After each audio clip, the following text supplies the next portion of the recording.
Are you ready to create your breakthrough year? Yes! I can't hear you. Yes! Okay, that was almost better. All right, so breakthrough year, creating my breakthrough strategy, my vision for the coming year. That means coming year. I thought that would be a trick question, but I decided to spare you. Okay, because you would never, maybe you would. All right, so if you could turn to lesson 19, and for all of you here, it is page 59. And you're going to have 10 minutes, and you can, what I want you to do is I want you to write out, wait, let me rephrase this. Everything is created first what? In the mind. Everything is created first? Inside. Yes. Only I would say W. What would W stand for? Everything is first created within, and then it manifests out, right? So what we're going to do right now is for the next 10 minutes, we're going to go within. And we're going to go within in our thinking, and then we're going to come out and start writing. What I want you to do, and we're going to do that all in 10 minutes, little going in, coming out, little going in, coming out, little going in.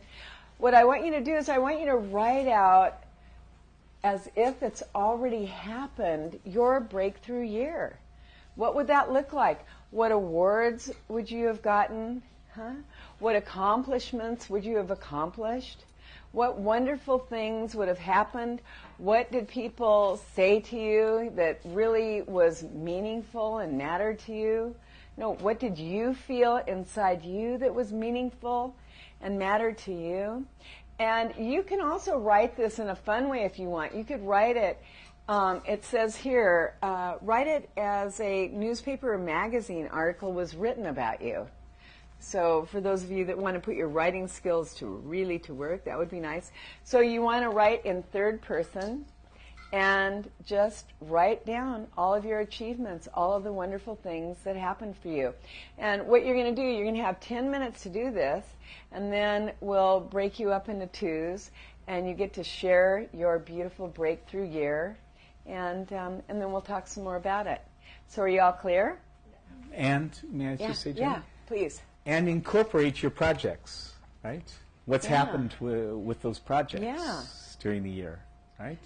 Right. What sort of outcomes have you created? And this particular exercise is not so much focused on the finances that were generated from it, but as the evidence of success that came from your successfully implementing those projects. So you're looking back, just as Janet said. And why would we have you do this?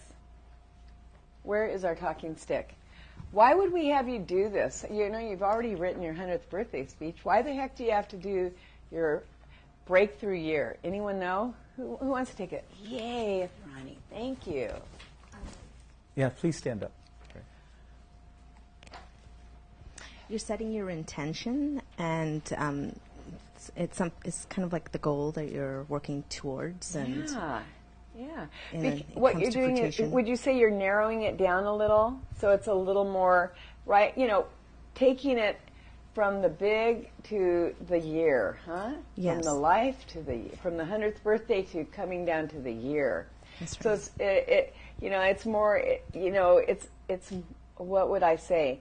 More refined, right? To be able to really take a really bird's eye view of this year, huh? Yes. Yeah. And what happens when you can write down what has happened before it happens? What is the possibility that could happen? Who knows? Huh? It becomes real. Yeah, it becomes more real, doesn't it? Why does it become more real, Jean? Because you can start to see it and feel it and know it in advance inside. Yeah, remember I shared yesterday or the day before, I can't even remember what day I shared, but about Jack Canfield. No, it was 2 days ago. God, lifetime ago, wasn't it? And how, Jack and Mark Victor Hansen, they knew.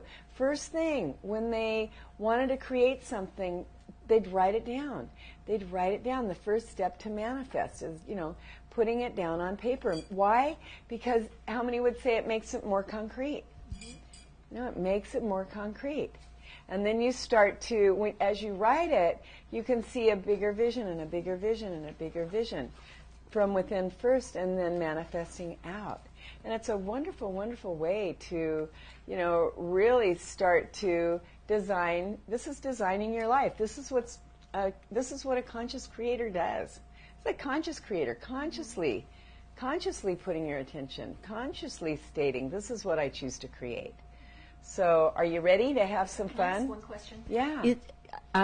Is it important to do it in the third person? Because it feels like if I'm using it as affirming and making my future, that I feel like I would want to write it in about myself. I don't know if it makes a difference.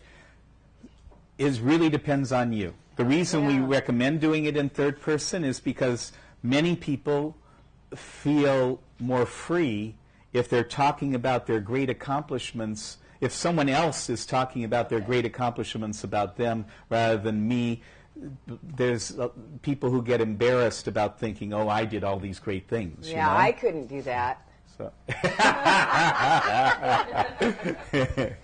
I think of writing it in third person as someone having witnessed what I've put out for myself. Yeah. So if somebody else is writing about me, then they have actually witnessed me realizing the passions, it's evidence, it's like, marker, it's a guidepost, it's a signpost, right? Yeah, Yeah, exactly. beautiful. Okay, are you ready?